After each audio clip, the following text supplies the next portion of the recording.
किसी समय की बात है। एक छोटे से गांव में राधा नाम की एक साधारण लड़की रहती थी। वह अपनी माँ के साथ एक छोटी सी झोपड़ी में रहती थी।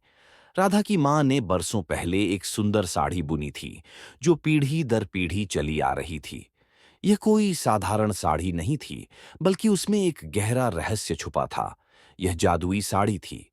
राधा की माँ ने उसे हमेशा सिखाया था कि यह साड़ी केवल सच्चे दिल और अच्छे कर्म करने वालों के लिए अपना जादू दिखाती है। लेकिन राधा ने कभी इस पर विश्वास नहीं किया।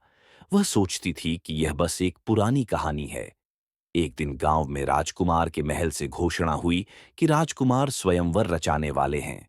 पूरे गांव में उत्साह फैल गया। हर लड़की इस अवसर पर सुंदर दिखना चाहती थी। राधा भी चाहती थी कि वह स्वयंवर में जाए, लेकिन उसके पास न तो महंगे गहने थे और न ही कोई नई पोशाक।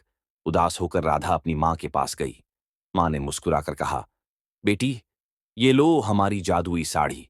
ये तुम्हारे विश्वास और सच्चाई को परखेगी। राधा ने झिझकते हुए साड़ी को पहना। जैसे ही उसने साड़ी ओढ़ी, एक चमत्कार हुआ। साधारण सी दिखने वाली साड़ी सुनहरे रेशम में बदल गई। उस पर मोतियों और रत्नों की चमक दिखाई देने लगी। राधा का रूप किसी परी से कम नहीं लग रहा था। स्वयंवर में जब राधा पहुंची, तो हर किसी की नजरें उसी पर टिक गईं। उसकी सादगी और साड़ी की जादुई चमक ने सबका मन मोह लिया। राजकुमार ने राधा को न केवल उसकी सुंदरता के लिए, बल्कि उसकी सच्चाई और विनम्रता के लिए भी पसंद किया। जब राधा ने राजकुमार के सामने साड़ी का रहस्य बताया, तो उन्होंने कहा, सच्ची सुंदरता बाहरी रूप में नहीं, बल्कि दिल की अच्छाई में होती है।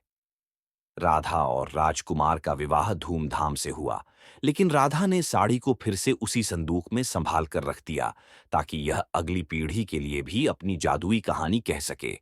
इस तरह जादुई साड़ी ने न केवल राधा की किस्मत बदली, बल्कि सबको यह सिखाया कि सच्चाई और अच्छाई ही सबसे बड़ी ताकत होती है।